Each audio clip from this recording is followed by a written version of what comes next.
Welcome back. This is Startups Track 2. We are in week 2, where we're talking about our practical skills and specifically soft skills. This round, soft skills.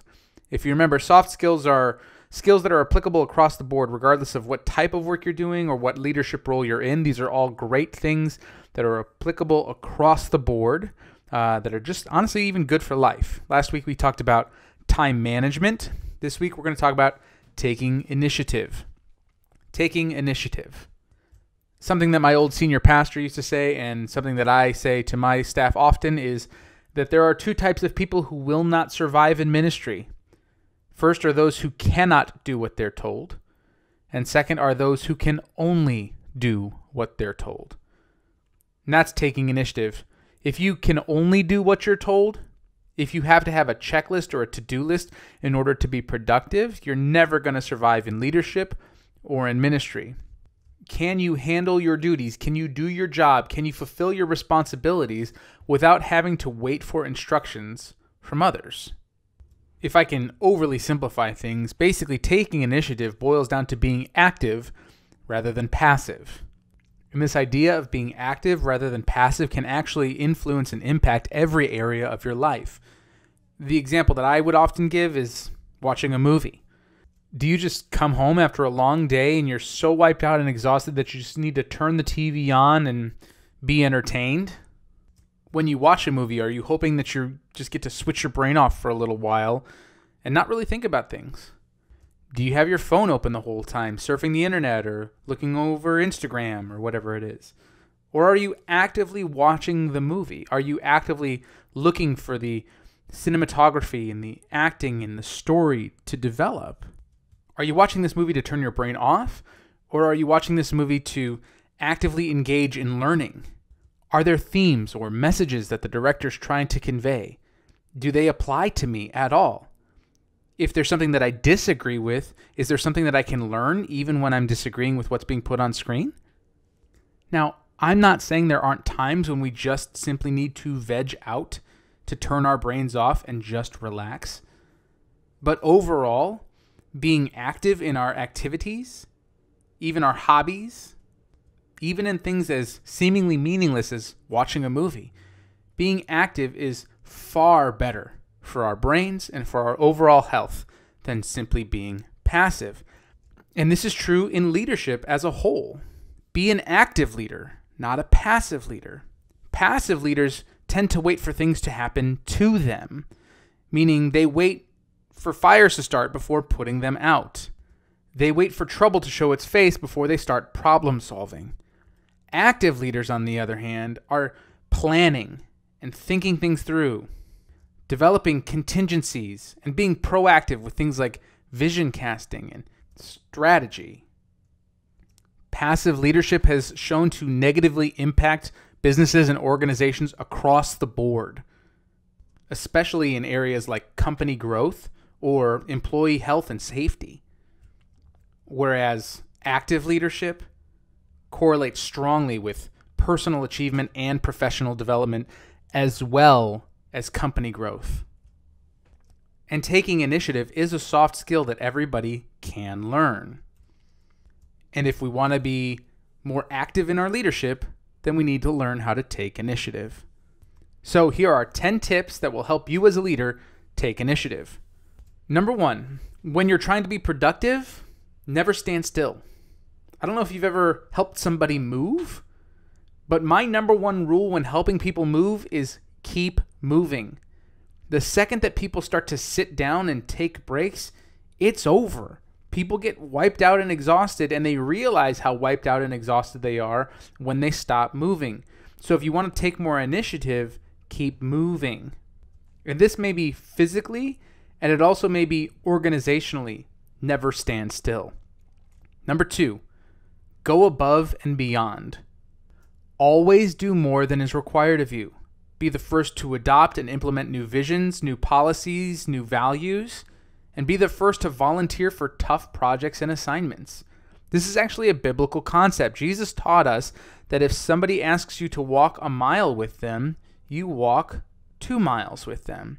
And if somebody asks you for the coat off of your back, you give them your shirt as well. You always go above and beyond. And if you want to be somebody who takes initiative, go above and beyond. Number 3, think as a team member, not as an employee. Employees are hired hands. They're only there to cash a paycheck. But team members understand that they are valued and that their voice is integral to the whole organization. So think of yourself as a team member and not just an employee. Number 4, speak up and share ideas. I often wonder how many wonderful ideas have not made an impact in the world today because they were just never shared. Giving people a voice is a high value at our church, and I feel it is essential to the creative process. We should be solving problems from every single angle, trying new things, failing often, and continually rethinking strategies. That requires that everybody on the team speaks up and shares their ideas. Number 5, fake it till you make it. Confidence, even pretend confidence, is powerful. So dress a little nicer tomorrow. Walk a little taller. Strut with a little more swag. If you're not typically the type of person that takes initiative, fake it till you make it. Number 6, consider every option. When making decisions, we often just go with our gut instinct. But think ahead. Play chess, not checkers. When playing chess, you need to be thinking moves and moves ahead. If I move my piece here, how will my opponent move? Think like a boss.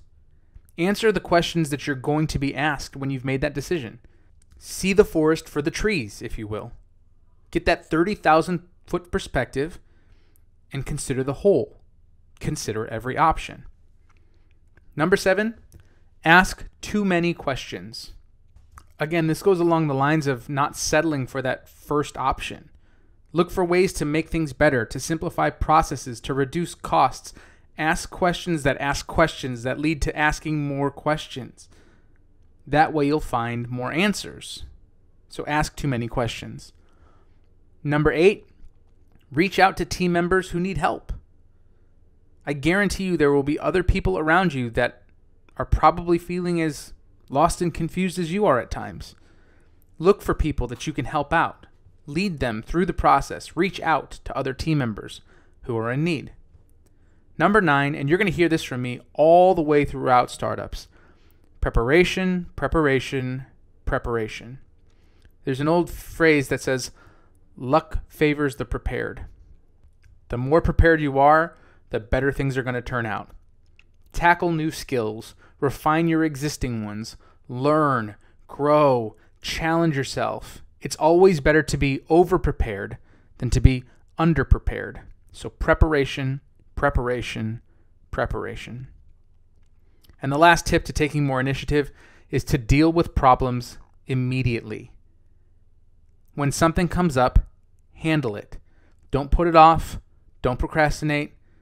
Don't wait to have that hard conversation with the person that got on your nerves or said something inappropriate or wrong. Deal with it when it happens. So, keep moving. Go above and beyond. Think as a team member. Speak up. Fake it till you make it. Consider every option. Ask too many questions. Reach out to other team members. Be prepared. And deal with problems immediately. It's really important to remember that taking initiative is not meant for you to be seen. We all had that kid in class that was the teacher's pet that sucked up every single time the teacher asked a question. And that type of ambition is obnoxious, and it's noticeable to everybody else in the room. This is not about you sucking up. This is not about you showing well or presenting yourself well. This is not about you positioning yourself to get opportunities to be more successful. This is about being an active, intentional person. This is about you taking initiative. In fact, Jesus taught us to not let our left hand know what our right hand was doing. It's not about being seen. It's not about getting noticed. It's about becoming somebody who is actively engaged in every activity on a day-to-day basis. there's a beauty in humility, whereas ambition is really not becoming of anyone. Ambition is usually for the betterment of self, where taking initiative is usually for the betterment of the whole.